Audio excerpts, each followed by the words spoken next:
Let me tell you a little bit about me. Maybe I'll give you some context about what I do for a living and how I got here. So my mom and dad are from Italy. I tell that story because it's relevant to my background. I'm first generation American, very proud American. My mom and dad were very, very excited to be here. And my dad left school in the 6th grade.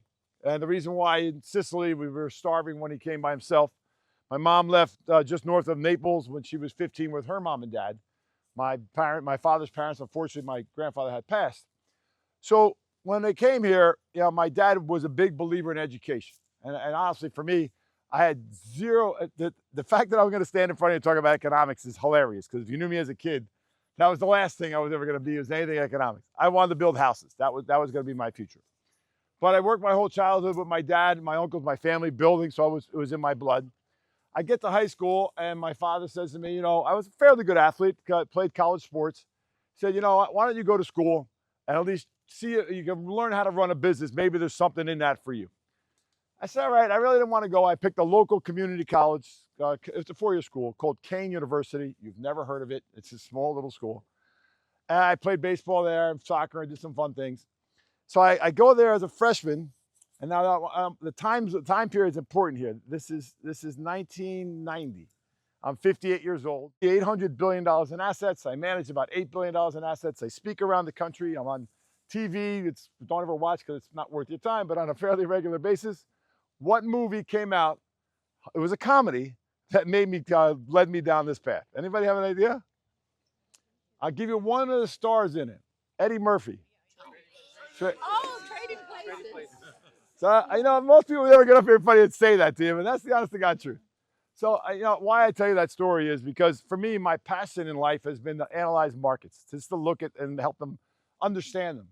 And I've been lucky enough today that I have a podcast that thousands of people listen to, because my passion really is, I like making 1 and 1 equal 3, but I like even more taking really hard concepts and making them fairly easy to understand.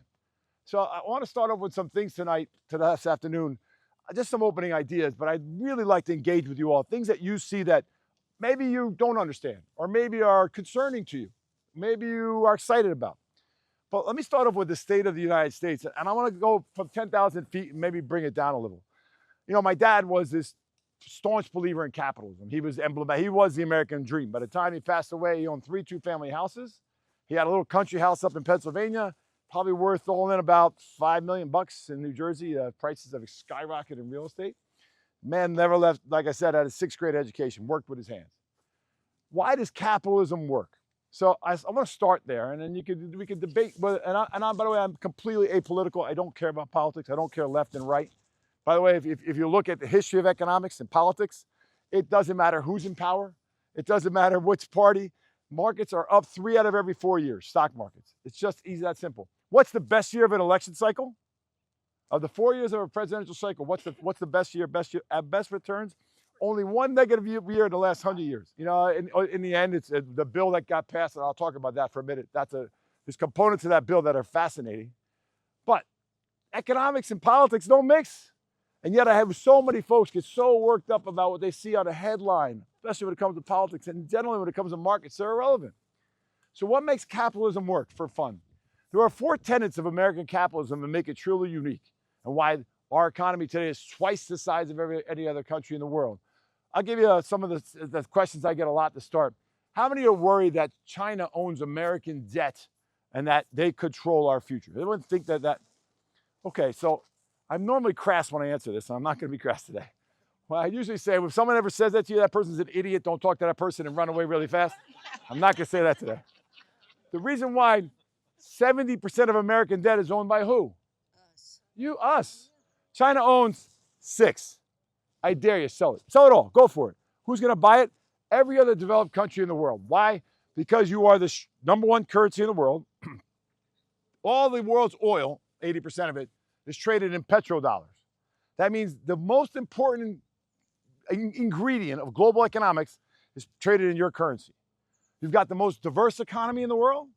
You got certainly the biggest economy in the world.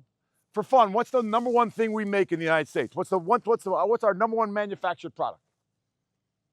You are somewhat emblematic of it. What is it? No, automobiles are fortunate. All the way down by 12. Give me a number. What are we sitting in? Agriculture. What's your name? Jim. Thank you, Jim. Agriculture. I will bet somebody $100. I will give you $100. How much is it right now? About $3. If you before the war in Germany, how much was it? Someone give me a shot. Any shot? Give me a shot. What did you say? What was that? 3 cents. I thought you said someone said 10. The answer is 10. Their effective real tax though is closer to 65 to 70%. Why? Why do Sicilians pay so much total income tax? All of Europe for this matter. What's that thing that they pay in excess? How much is a gallon of gasoline in Sicily right now? $14. Before the war, it was $9. Why? What's the difference between American gas and their gas? VAT tax, value-added tax. You're talking 70% tax everywhere else in the world. Why does American capitalism work? You don't have that tax structure. Now, we could debate where the money goes. You got issues with Social Security. We could have a fun conversation about that. But the number one reason, believe it or not, starts with immigration. There's only been 1 year in American history where our size of our population was flat. What year was that? Right now, 2025. If you took the rest of the world's immigrants, combine them, on an average annual basis, we're double the rest of the world. Why is that relevant? How many people live in China right now? Somebody. 1.4 billion. How many will live there by the end of this decade? 600 million. They have a demographic time bomb. I'm a big fan of Italian soccer. Bill Gates. Would you have Elon Musk? Would you have Bezos? And on and we can go. Last year in the United States, we started more new businesses than any time in the history of the United States in 2025. We closed more new businesses also. Why? Because the spirit of American employment is small businesses. 85% of America's workforce is employed by a company of less than 250 people. 2026, we started more new businesses in the first 4 months, 3 months now, than we did in 2025. Why? AI. With what you can do with AI, whether it's a website, your bookkeeping, the people, the personnel, you can up and running in no time. So at the core of American capitalism, second one's patent rights. Now supported by AI and more so than ever small business. If you want to get into the core, 2008 created this imbalance in our system where the government printed $8 trillion, followed up by 14 trillion more, and I'll get to that in a second. But the reality is at that time period, it kind of shifted the way we look at what the federal government's role has been. We didn't let anybody default. So what's happened now, the one problem we had is we didn't have regional banks. You guys have a famous one that went out of business here. We didn't have regional banks that support small businesses. Right now, there's regulation finally changing to allow regional banks to take on risk again, which actually boosts it. So the second one's patent rights. The third one, same scenario, bankruptcy law. You realize you're really the only country on the planet that allows a company that people invested in it, it doesn't work out, they go bankrupt. First of all, you're allowed to go bankrupt. Second of all, the investors lose their money. That doesn't happen in Europe. That's not allowed. And the fourth one, you're the unattended superpower. Look around. Water on both sides, protected on the top and the bottom. You've got all the natural resources you could ever hope to have. It puts you in pole position to be able to last decades. So when you think about the start of this conversation today, I get so often the death of the United States, it's nonsense. It's not even, it's just so ridiculous to think that China owns your debt. It doesn't. When I get this idea that other countries are going to team up and have a currency that's going to replace our currency, do you think the euro could ever replace the dollar? Europe is broke. How many trillion-dollar companies are in the United States? 0. SAP is closed. They haven't grown above 1% in over 20 years. Why do you grow at this growth rate? Because of the diversity of the American system, of all the different ways that we generate revenue. Think about from pharmaceutical to agriculture to finance and on and on and on. Oil. You're the number one oil producer in the world. If I took Russia and Saudi Arabia, who are the next 2 biggest producers, we produce more than them combined. So, you think about that scenario, could Europe ever replace us as a default currency? They can't. It's not deep enough. It's not wide enough. There's not enough euros in circulation. That's not even a plausible answer. So I'm talking about the big themes of the U.S. So that's the kind of the starting point. There is a negative scenario, and it's really easy. What's the one thing that's out there that's clearly a black swan that can make us begin to look like Europe or Japan and to a degree China? What's the one thing that's looming over us right now and no one is willing to address it? What's that? Healthcare is part of the problem. It's part of the problem. It's unemployment. You have, so, just give an example. Unemployment, I get that a lot. I'm 58. What was my average rate of unemployment in my adult lifetime? In your adult lifetime, what's it been? 6%. What is it today? 4.3. It's the best unemployment market of your lifetime. 8 out of the last 10 years, wages have beat the rate of inflation. What's the average income in the United States today? I'll give you one slide. You look at the poverty analysis. In 1979, 35% of the American population was in poverty. Today, that number is 19. In 1979, we had 30% of the people in what was called the middle class. Today, that number is 19. It went down. Why? Because the upper class went from 10 to 31. If you took all the wealth of the country, of the people who live here, all the wealth, all the money we have, and you divide it by how much they owe, that's the best number ever. How many of you, honestly, and if you don't want to raise your hand, it's okay, how many have a home that's worth 3 times today what it was 10 years ago? How many have an investment account that's probably worth 3 times today what it was 10 years ago? The byproduct of printing $21 trillion, the money went somewhere. If you had hard assets or you had stocks, boom, you won. But so did the people who make less than $100,000 a year. Sadly, in fairness, the folks who are over the age of 60 years old own 70% of American assets. The top 1% pay 40% of American taxes. The top 25% pay it all. Below 100,000, you basically pay nothing based on the state you live in. So on one end, that upper class is paying for everything, but they're also spending it. Try and buy a first-class ticket on Delta Airlines. Very difficult to do. How many are going on a cruise in the next 12 months? Oh, a bunch of you are lying. Usually it's half the room, so I'm not believing you. I'm calling BS. I'm from Jersey. I'm allowed to do that. My point is, when you look at the headline stuff, it's not nearly as bad as it's been made out to be. Whether it's unemployment or wages. Yeah, the housing market's terrible. There's a whole other reason for that. We can get into that in a little bit if you're interested. I'll stop in a minute just to ask questions. But the one black swan we have is our debt. For every $5 we owe, $1 of it goes to making an interest payment.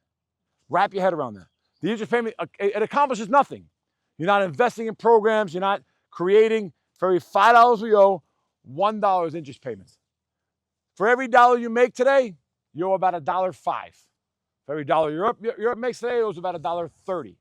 For every dollar Japan makes today, it owes $2. You're the best house in a bad neighborhood. But your trajectory right now is terrible because we're not able to get inflation lower. We could argue the war, sure, temporarily, probably. We could argue COVID spiking prices. But in the end, your issue starts with Social Security because it needs to be fixed. No one's got the guts to fix it. It goes to Medicare, which needs to be fixed. And it also just goes to spending. But I want to take you down a path for a minute. I want to talk to you about something that I think you won't hear every day. I want you to understand how I look at the world and the lens that I go through. I'd argue we're in the middle of an experiment. And it's an experiment that's going to take about 24 months to find out if it works or not. So in the bill, there was an aspect of the bill that to me was a very powerful moment. Now, we could debate taxes. Sure, everybody got a break on income taxes. And when you look at the increase in the price of gasoline and how much the average person is getting back on their tax returns, you're still positive. That's why you're seeing consumer spending not break down. He's not seeing the consumer get upset about it. Yeah, people are angry about the pump, but it's not because you're getting so much back in your tax return. Let's leave that aside for a second. The experiment is this. How many know of a company called AstraZeneca? Anybody? For those of you who raise your hand, I'm sorry that you know that name. And there's a reason why. I'm not being facetious. I'm not being funny. It's a cancer company. If you know about it, it means somebody probably had to deal with cancer. They're one of the leading cancer drug companies in the world. They're French-based. Today, they have 50% of their revenue come from the United States. They have committed to building 6 factories in the United States for the cost of $20 billion. It'll employ 20,000 people with the average starting salary of $100,000. Based on what happened in that bill, for all the revenue that AstraZeneca makes in the United States, that annual revenue, that $20 billion they're going to spend, what happens to it? It immediately gets deducted from their annual revenue. So what did you just do? You basically said that any corporations who are willing to build a new facility in the United States, and it could be any type of business, that amount you're going to spend to build that is completely tax deductible immediately. So when you look at the number of companies today, for example, where are GLP-1 drugs made today? Anybody know? Nobody? Okay. What's that? No, not China. Ireland. Why are they made in Ireland? What's the corporate tax rate in Ireland today? Anybody know? The lowest corporate tax rate in the world. What is it? Anybody? 12%. So when a company wants to make something, if they got to make it in the United States at 21 versus 12, I can make it over there. It's a lot cheaper. What did Eli Lilly just commit to doing in Pennsylvania? Building 3 factories in excess of $8 billion that are going to make GLP-1 drugs in Pennsylvania. Why? That entire $8 billion is deductible. There are 12 million people that work in manufacturing in the United States today. That number used to be 25 million. Can you take that 12 million and course correct it to 15, 18 million? Here's why this is relevant. You're looking at, as of right now, there's $2 trillion that's going to be spent this year. And I can name the companies, Micron, Apple, IBM, and on and on. There's a host of companies that have now committed and already building it. Whether it's semiconductors in Arizona or modular nuclear power plants. I'll get to that in a second, which is a fascinating story. The cutting edge of that sword is here in California, by the way. One of the best scientists in the country is right down the road, a guy I actually know. So anyway, my point is, can you course correct American manufacturing so you suddenly take it and you have a wholesale group of new jobs, but more importantly, new revenue that maybe change American economics? And why is that relevant? Because if you can, as of right now, I would bet the experiment works. And it means US GDP, which has been growing, our gross domestic product, how much we grow per year, we're growing about 1.5%. If we can grow it 3.5%, and you might get this boost from this bill, from this manufacturing, if we can grow 3 years at 3.5%, guess what happens? You no longer have an unbalanced budget. It's the first time in your adult lifetime you could say that, other than Bill Clinton for basically 1 year and George Bush for 6 months. You could potentially, for your grandkids, see the opportunity to go from a country that's on its path to debt destruction to be in a very different scenario. Or the other side, it doesn't work. We're too far gone. We don't bring the manufacturing back. This experiment does not work. The U.S. consumer today, which is a K-shaped economy, meaning the bulk of the assets are with older folks who slowly spend less as they age. We slow down and grow at 1%, and we become Europe. So leaving politics aside, I'm curious. If you think it works, raise your hand. If you think this experiment works, raise your hand. Okay. If you think it doesn't work, raise your hand. And if you prefer I ask you no more questions today whatsoever, raise your hand. I knew you were going to laugh. I will laugh at that. My point is, everybody, I think you're in the middle of something phenomenal. And I'm not talking about Donald Trump. That's not the point. I'm talking there's an opportunity to course correct where we've been. Think about it. In 1975, on the first oil embargo, we made a decision that we liked our clothes, our cars, our washing machines for a fraction of the price it would have cost to make it in the United States. And whether it's the consumer, the businesses, Wall Street, or the politicians, you took basically 25 million jobs and you sent them into Asia. Now, you're never going to bring some of that stuff back. But would you be willing to commit to changing the course of American history? And I think you're there. And you'll see it. This isn't going to take long. Watch the next 24 months. Watch, assuming we get past the war conflict. And I can talk about the war. I have a geopolitical analyst I work with. We can talk about scenarios if you're interested. Seems like the last couple of days is a different narrative already. But I want to start there, and I want to take questions. And my point is, the U.S. economy is in a heck of a lot better shape than give it credit for. Its diversity, its size. You have a debt issue. You have a entitlement program issue, for sure. But beyond that, you really don't have much to worry about other than demographics. One of the biggest, if I got political for a second, one of the things I'd say is you have to have an active immigration policy. You still need to bring in 1.5 million people a year just to replace the babies that we're not having. Because you look at white population, that's slowly inching higher. Black population is shrinking. Asian population is slightly higher. Latino population is slightly higher. All those together, we're still at a 1.8 birth rate. That's just not high enough. It should be above 2. So there's a need for that. Those are some of the things that I focus on. What does it mean for markets? Let me take it down a notch. So right now, I'll give you some things that I love. George and I have this conversation. The bond market. You're in California. We had a Minnesota bond in California earning probably 4 to 5%. Not paying for any federal, state, or local tax, depending on where you live and what you buy. Some of the best bond yields we've had in 10 years. A balanced account is beating the S&P 500 this year. Those small cap companies I talked about before, the winners this year so far are small cap companies. Why? Because finally we're seeing an economy that's actually raising all boats right now. And it's not because of economics, it's cyclical. Lower taxes, lower regulation, lower lending standards, make it easier for companies to succeed. AI having a big input. One of my favorite AI stories about why small businesses are working is my friend, I call it my friend, Flippy the Fryer. Have any of you ever heard of Flippy the Fryer? All right, let me ask you a fun question. How many of you have ever been to a White Castle on the East Coast? Come on now, raise your hand.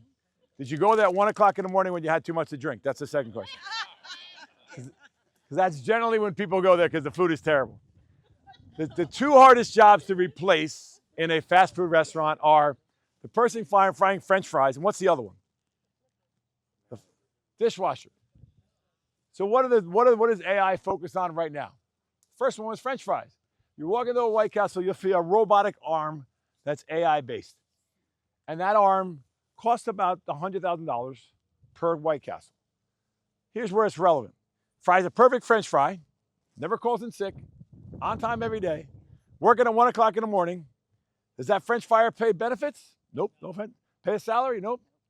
How many baskets of French fries did my friend Flippy the Fryer fry in 2025? Take a guess, somebody. I'm going to pick somebody. I'm a gentleman. My buddy I walked in with. What do you think? I'm going to say over 100,000. 100,000. You're not even close. I say a million. Over 100. All right. That's like the Price is Right. That's a pretty good answer. That's not bad. That's not bad. 5 million baskets of French fries. 200,000 man hours replaced by a robotic arm. So AI is, we can spend the rest of this talk on just that. I won't do that to you because you get a lot of that out here. But my point is, there are aspects of what's happening in the U.S. economy that are quite powerful, and small businesses being one of them. So small cap stocks we like a lot. We like the bond market. And I do think there's an opportunity to finally look at stocks overseas, international markets, Europe. We haven't been in Europe in many, many years. We've talked a little bit about it. Defense spending in Europe. They're actually going to maybe buy a tank in Germany again. Haven't bought a tank in 30 years. They may actually have to buy some now. Got to spend probably $1 trillion to $2 trillion on defense spending there, which is a boost for their economy. So there's reasons why you look at the big macro themes and try and find a way to turn them into a portfolio without having to take on a ton of risk. What are the two other things I'd love to talk to you about? And then like I said, ask some questions. So when you think about all this stuff, how it comes together, I get the question a lot, like, how are U.S. companies doing? Here's the irony of U.S. corporations and why the United States is far and away the leader of the world.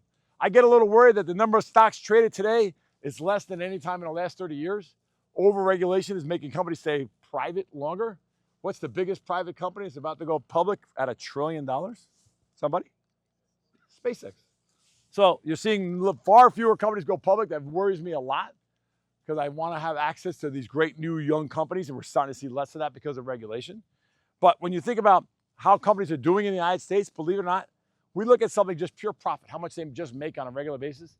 Average profit margins in the United States for the last 100 years are about 8%. Today, they're almost 14.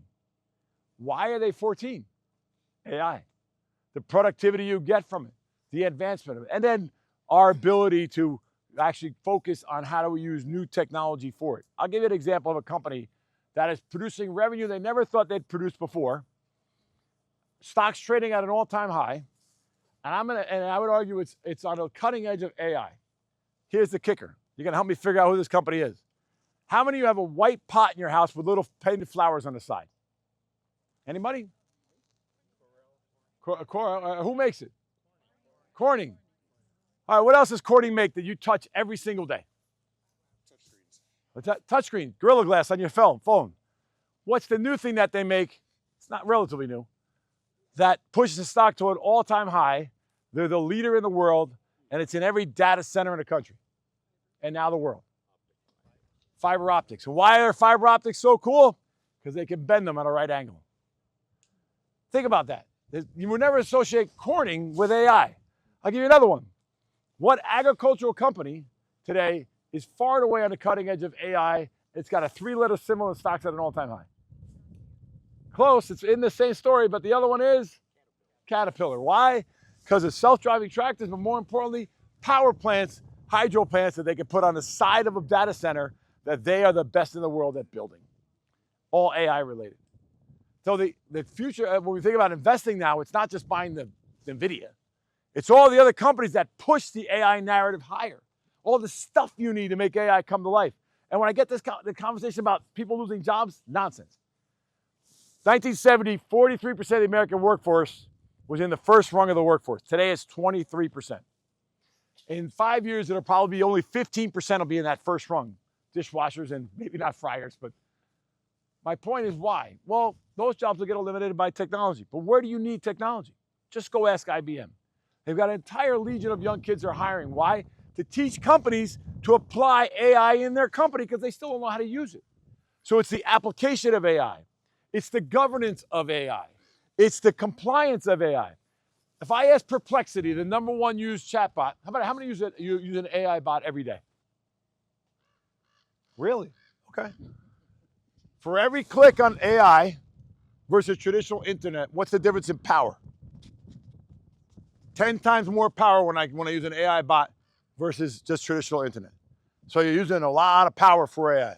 Where's the future of jobs? Power. And then the regulation of it. Perplexity, I mentioned before, if I ask it 1,500 questions, how much of it's hallucinated? How much of it's wrong? What percent? And it's the best of all of them. 30%. 30% of the answers are wrong. So you got a long way to go before it becomes a part of your everyday fabric. But on the other side, how many use Spotify for music? You guys did not want to raise your hand. You're all pissing me off. Raise your damn hand. There, most of you use it. All right. How many songs on the top 50 list on Spotify, how many are fake? That they're made by completely by AI. What's the number? Oh, 5. Think of that. 5. That means the songwriter never wrote it, the singer never sang it, the musician never created it. Think about disruption. I mean, that's where George and the team got to keep you on the cutting edge of that. So how do you manage disruption? Well, that's how you change your portfolio, because that's going to happen. And I think those are the things that make our economy so successful. You took all the data centers in the rest of the world and you combine them together, we have double the rest of the world. On one hand, today's data centers use 3% of the American electrical grid. By 2030, we'll use 12. You've got a power problem. Whether it's electric cars or your houses, your demand on it, you need more power. You're not going to use oil for it. It's too dirty. You can't do it with solar. We know there's limitations there. What's your future? I mentioned it earlier. Modular nuclear reactors. You know what's fun about these things? Believe it or not, if you look inside what they fuel them with pellets. So it's a uranium pellet surrounded by porcelain. Does porcelain burn? Doesn't burn. Can't have a meltdown. Where did that technology come from? California. What else you guys figure out? How to take uranium out of salt water. You don't have to strip mine for uranium anymore. That's their future. They took a modular reactor. It was in 3 pieces. They built it in Arizona, put it on a helicopter, flew it to Texas, reassembled it, and fired it up. You could put these things on a ship if you wanted to. So the idea of where power comes from, commodities. Why do I like commodities right now? Because the entire world is going to have to rip down old power lines and rebuild them. They're not efficient. They don't work. They're built 100 years ago. So you got to take down your lines. You got to come up with new power. When's the last time we built a nuclear power plant in the United States? Trick question. Anybody? 2023. Georgia. Georgia Power opened up the first nuclear power plant in over 40 years. Before that, someone said it, the 70s. You ever hear the 3 Mile Island story? Remember that one? Meltdown as a kid, never really released any gas. You know what they're doing to it right now? Turn it back on for $3 billion. Microsoft doing that because they need the power. So the future is how we use AI, how we apply it, how we manage it, and how we create the power for it. There's no other country in the world doing that other than China. In fairness, China's in this race with us.